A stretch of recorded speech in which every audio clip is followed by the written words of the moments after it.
Listen to that old gal roar. Watch her roll. Isn't that sweet music to a railroader?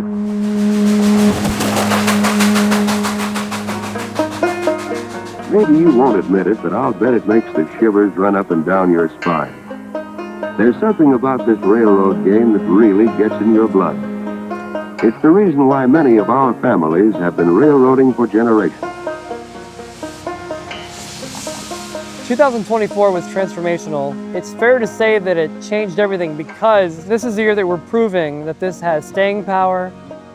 To date, the Indiana Rail Experience has brought over $3 million in economic impact to the tri-state region, which is incredible, especially when you consider that our operating days hover between 30 and 40 days per year. By the time 2024 is over, we will have carried well over 15,000 people, and we are able to do that because we've added more passenger cars to our fleet, we've added more seats to our trains, and we've added more operating days to our calendar.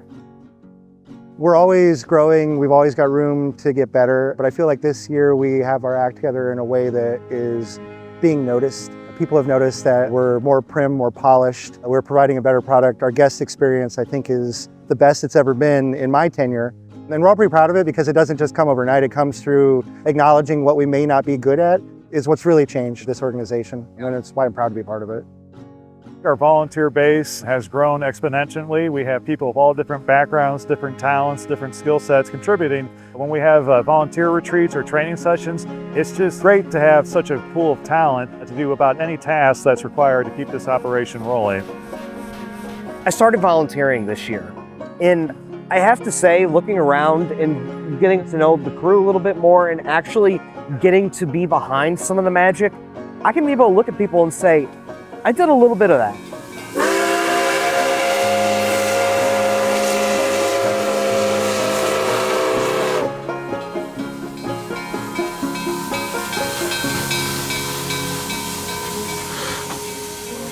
It takes a whale of a lot of power to haul these trains. We do the job with more than 4,000 locomotives in a great variety of sizes and types. Pacific, Hudson, Niagara, Mohawk. The National New York Central Railroad Museum's whole goal, of course, is to collect, preserve, and restore history of the New York Central Railroad system. And that's what we're all about this morning, is we've done the collecting part.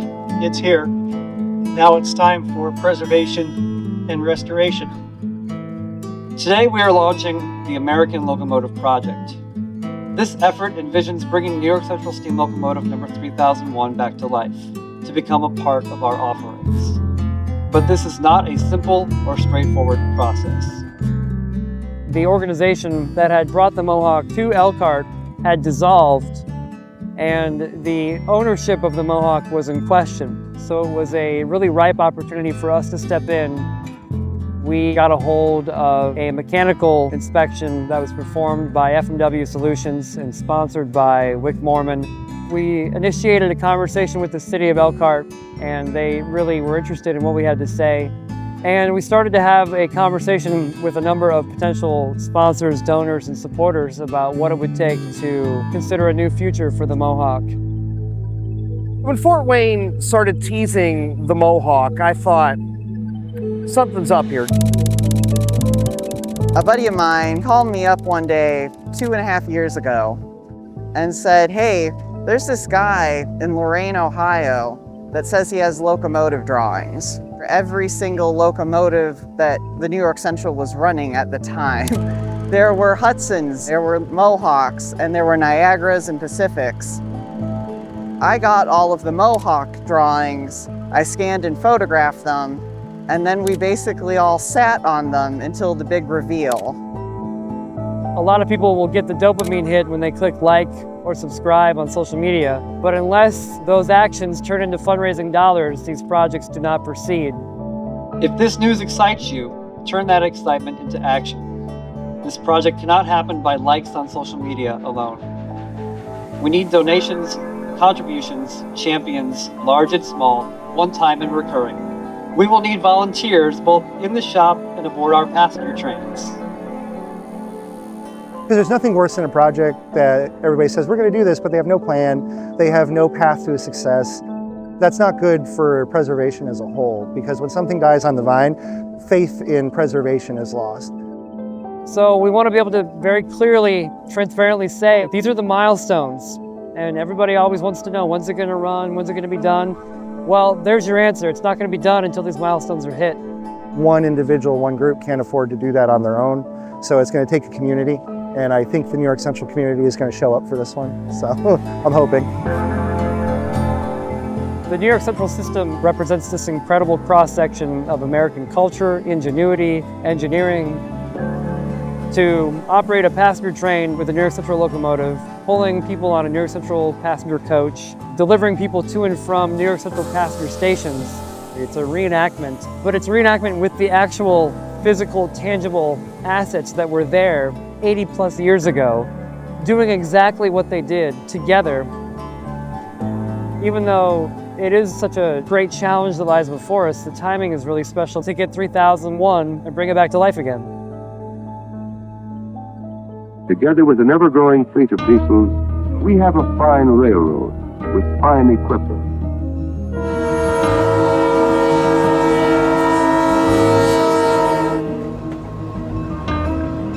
Having the 765 paired with the 358, the newness hasn't worn off yet by any means.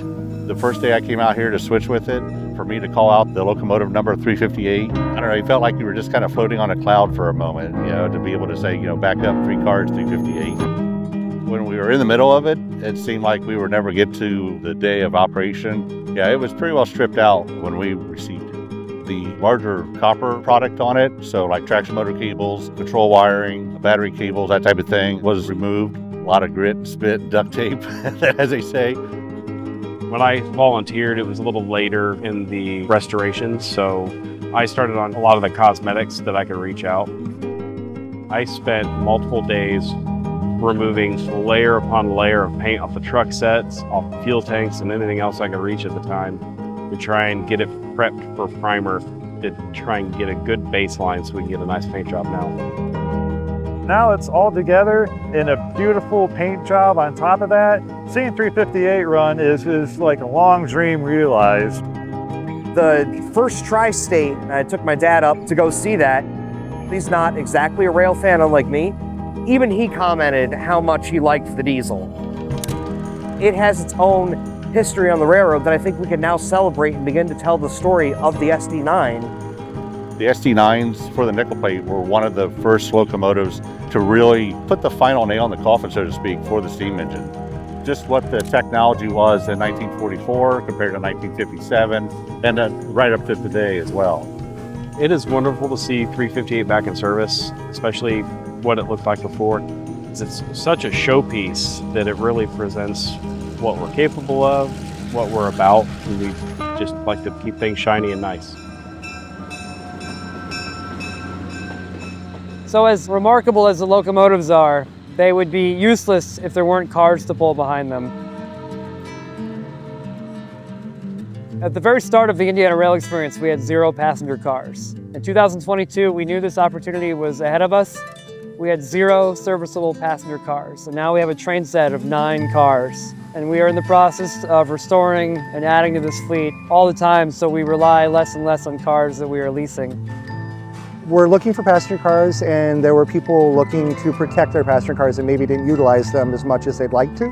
So just through a lot of good relationships and through our good name, next thing you know, we've got a giant passenger set behind a Burke in Pleasant Lake, Indiana.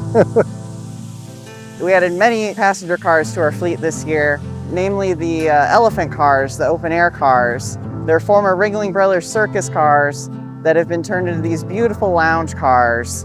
Between those 2 cars, we can put 70 people on our train, and they have all the comforts of a first-class car, but the 4 double Dutch doors, all the windows slide open, like everybody wants when they ride behind a big mainline steam locomotive.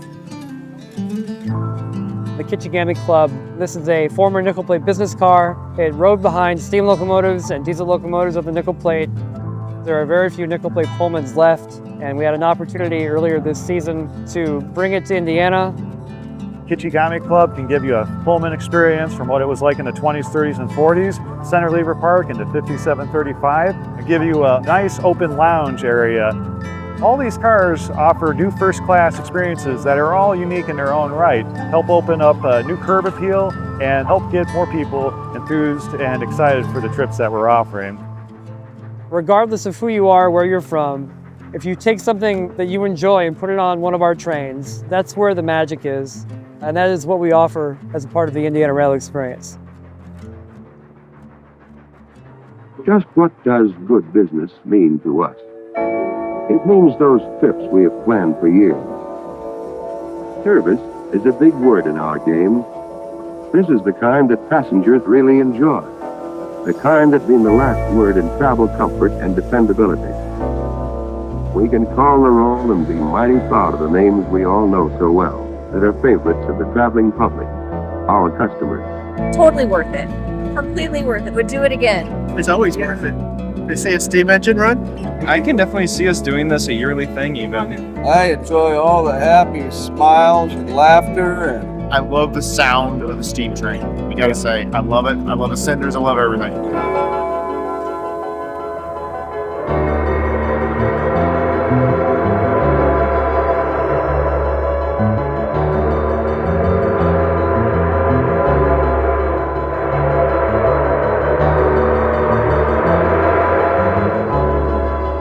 A weekend like this is incredibly important to our community here in Pleasant Lake, our community in Steuben County. Get people together, get people part of the community, get them active in doing something and dancing together and eating together and, being a part of a really beautiful event together and seeing 765 live in action and watching people's faces light up, whether they're watching it go by or whether they're getting to ride it. And I think it's going to show that we can do a lot more of this in the future.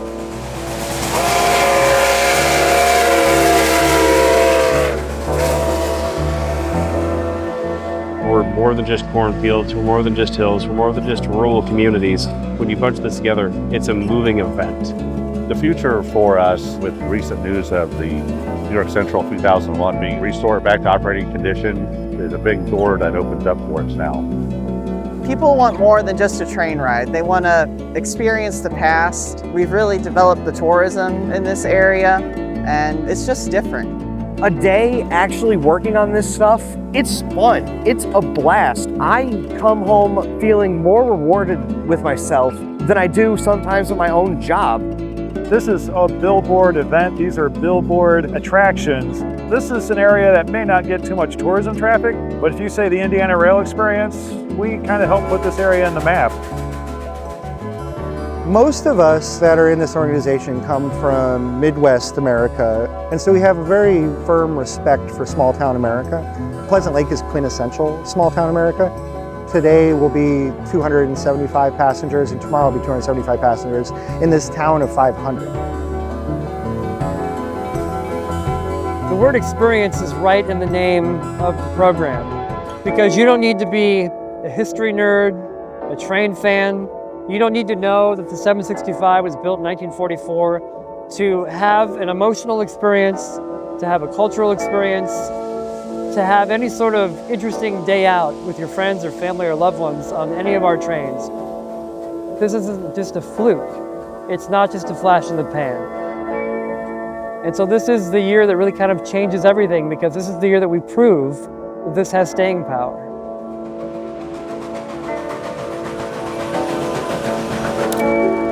It's up to us, all of us, through our combined efforts to provide better and better service, to make our own future secure.